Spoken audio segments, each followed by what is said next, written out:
আসসালামু আলাইকুম রহমতুল্লাহি ওয়া বারাকাতুহু। ওয়ালাইকুম আসসালাম। শোনা যাচ্ছে হাসান? জি, শোনা যাচ্ছে স্যার। আজকের এই মরহুম এহিয়া স্যারের দোয়া অনুষ্ঠানের সম্মানিত সভাপতি, প্রধান অতিথি আমাদের বিশ্ববিদ্যালয়ের মাননীয় ভাইস চ্যান্সেলর স্যার সহ উপস্থিত আছেন চট্টগ্রাম ইউনিভার্সিটির প্রফেসর আব্দুল কাদের স্যার, আব্দুল হাই ভাই, আসাদুজ্জামান ভাই এবং বিশ্ববিদ্যালয়ের সুনামধন্য অধ্যাপক বৃন্দ। সকলের নাম উচ্চারণ করলেও অনেক সময় ব্যয় হয়ে যাবে, এই জন্য আমি করতে চাচ্ছি না। সকলকে সাধুবাদ জানিয়ে আমি আমার সংক্ষিপ্ত বক্তব্য শুরু করছি। আপনারা সকলেই জানেন, প্রফেসর ডক্টর এইচ এম ইয়াহিয়ার রহমান স্যার একাধারে একজন গুণী ব্যক্তিত্ব ছিলেন এবং মুফাসসির, মুহাদ্দিস এবং ইসলামী বড় ধরনের একজন স্কলার ছিলেন। স্যার জীবনের অধ্যাপনা সহ জীবনে বেশি ভালোবাসতেন ইমামতি করতে, দোয়া করতে মানুষের জন্য। বিশেষ করে মোনাজাতে স্যারের এত পারদর্শী ছিল, যেটা আমরা এখনো অবাক ফিল করি। স্যারের মসজিদে যখন ইমামতি করতেন, স্যারের মুসল্লিদের মধ্যে একজন আহ এলজিডি চিফ ইঞ্জিনিয়ার ছিলেন।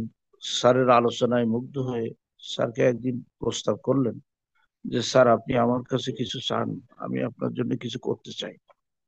আপনি এত বড় একজন ইসলামী স্কলার, আপনার আলোচনায় তাওহীদ, রিসালাত এবং ইসলাম প্রতিষ্ঠার জন্য আপনি যে আলোচনাগুলো করেন, যেগুলো ভিতরে আমরা কোনো পক্ষপাতিত্ব পাই না, আমি তার ভিতরে এমন একটা কথা হলো মধ্যম পন্থায় স্যার আলোচনা করতেন।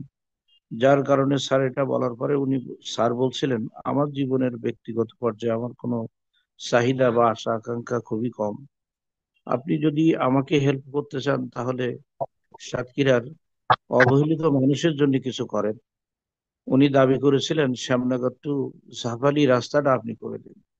সেই চিফ ইঞ্জিনিয়ার সাহেব স্যারের এই অনুরোধ রক্ষা করার জন্য সেই রাস্তাটা করে দিয়েছিলেন। এভাবে স্যার যার সাথে মিশেছেন, যে লোকটা স্যারের সাথে পরিচয় হয়েছে, সকলকে স্যার অতি অল্প সময়ের মধ্যে স্যারের সালাম বিনিময়ের মাধ্যমে, কুশল বিনিময়ের মাধ্যমে, আন্তরিকতার মাধ্যমে স্যার আপন করে নিয়েছে। যার কারণে আজকে সাতক্ষীরা সহ সারা বাংলাদেশ, পৃথিবীর মানুষের কাছে স্যার অত্যন্ত আপনজন। স্যারের এই বিদায়ের কারণে অত্যন্ত তারা শোকাহত, মর্মাহত। স্যারের জন্য সকলেই দোয়া করছে। আজকের উপস্থিতি সকলেই আপনারা, আমরা একসাথে দোয়া করবো ইনশাল্লাহ। আল্লাহ যেন স্যারকে বেহেশতের উচ্চ মাকাম দান করেন এবং বাকি পরকালীন জিন্দেগি স্যারের জন্য অত্যন্ত সুন্দর হয়, এই আশা করে আমি সকলকে ধন্যবাদ জানিয়ে স্যারের সংসক্ত পরিবার, খালিদ, হাসান, ফাতেমা, ডক্টর আমিনুল ইসলাম সহ সকলের শোক সহ্য করার মতন বা সইবার মতন দোয়া করে আজকের এই আলোচনা শেষ করছি। আসসালামু আলাইকুম ওয়া রাহমাতুল্লাহি ওয়া বারাকাতুহু।